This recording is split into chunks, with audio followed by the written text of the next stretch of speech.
পোচাকযোৰৰ আঁৰত আন সাধাৰণ 10জন মানুহৰ দৰে এজন মানুহেই থাকে। গতিকে এই অভয়লৈ কেতিয়াও ভয় কৰিব নালাগে। আৰু তোমাৰ কি সুধিব লগা আছে, মানে কি ক'ব লগা আছে কোৱা? নাই নাই, তেনেকুৱা বিশেষ একো ক'বলগীয়াও নাই আৰু সুধিবলগীয়াও নাই। মাত্ৰ এটা কথা কওঁ বাৰু আজি।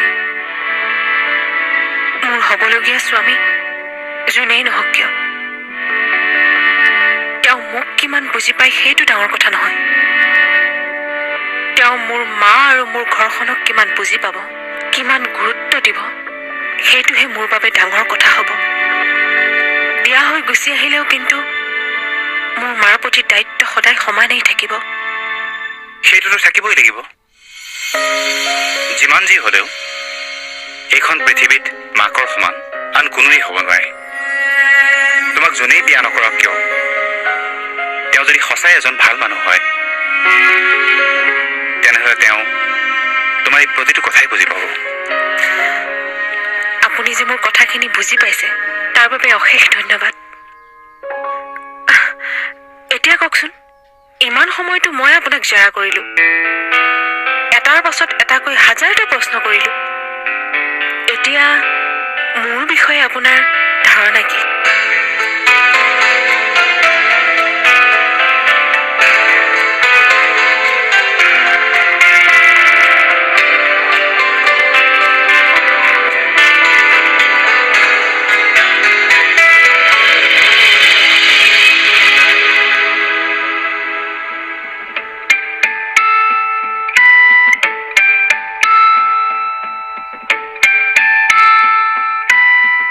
আপোনাৰ অৱস্থাটো দেখি এনেকুৱা লাগিছে যে অভয়ৰ লগতে আপোনাকো পঠাই দিয়া হলে ভাল আছিলে।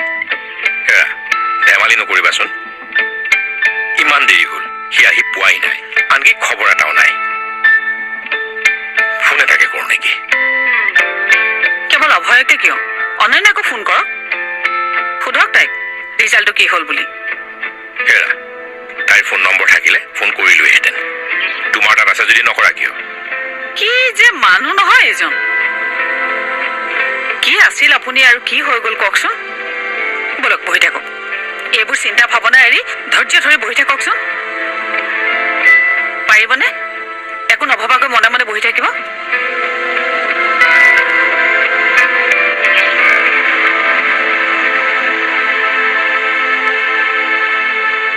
নাই, নোৱাৰো। মই ভবাৰ দৰে তাই একোৱেই নহয়। মানে প্ৰব্লেমটো কি? এটা প্ৰব্লেম হ'লেহে ক'ম।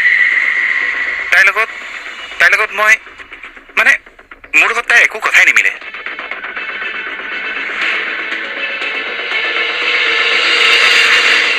এতিয়া কি হ'ব? যি হ'ব ভালেই হ'ব। এতিয়া যেনেদৰে সুখত আছো তেনেদৰে থাকিম। সেইবাবেইতো তহঁতক মই কৈছিলো যে যাৰ লগত বিয়াত বহিবলৈ কওঁ মই বহিম, কিন্তু বিয়াৰ আগতে মই কাৰো লগত কথা নাপাতো, কাকো লগ নকৰোঁ। কিন্তু কোনেও মোৰ কথা নুশুনিলে। যি কি নহওক, লগ কৰি গমটো পালি তাই যে তোৰ টাইপৰ নহয় বুলি। বিয়াৰ পিছত গম পোৱা হ'লে তোৰে প্ৰব্লেম হ'লহেঁতেন। এতিয়া যে এই কথাটোৰ কাৰণে মা দেউতাই অশান্তি পাব।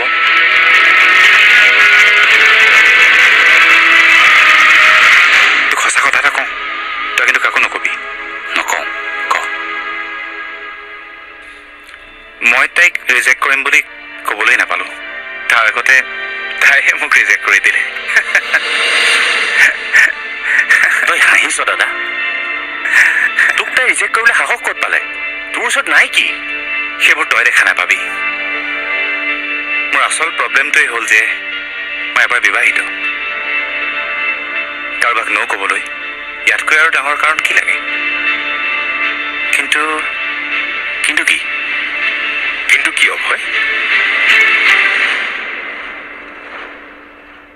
কিন্তু এই সকলোবিলাক কথা জানিও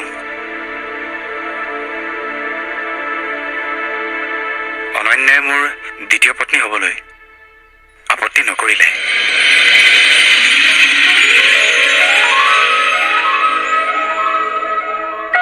আৰু মোক লৈ তাইৰ বোলে কোনো আপত্তি নাই। আৰু তোৰ কিবা আপত্তি আছে নেকি?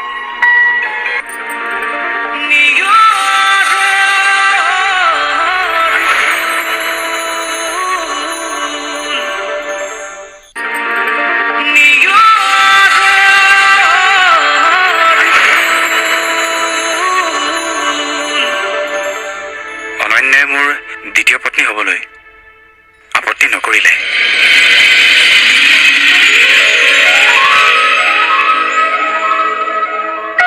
আৰু মোক লৈ তাইবলৈ কোনো আপত্তি নাই। আৰু তোৰ কিবা আপত্তি আছে নেকি? মোৰ কি আপত্তি থাকিব? তাই ছোৱালীজনী বেয়া নহয়, ঠিকেই আছে। তাৰ মানে তই মিছা মাতিলি মোক, হা?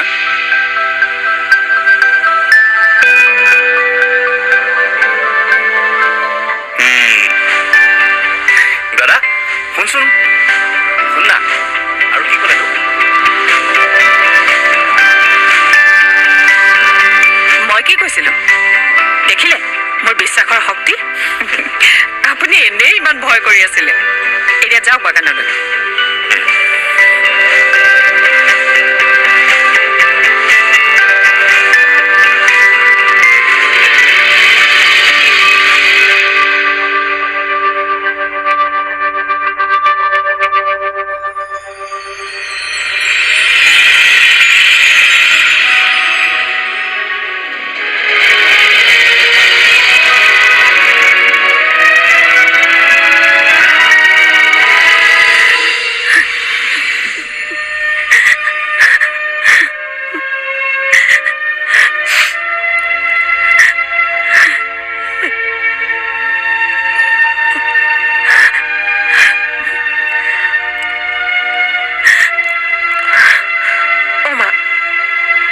এতিয়া এনেকৈ কান্দিয়ে থাকিবি নে কিবা কবি কচোন? কবলৈ তই কিবা বাকী ৰাখিলি নে? সেইখন বিয়াত সন্মতি দি তই কেৱল মোকেই নহয় দেউতাৰকো বহুত কষ্ট দিলি।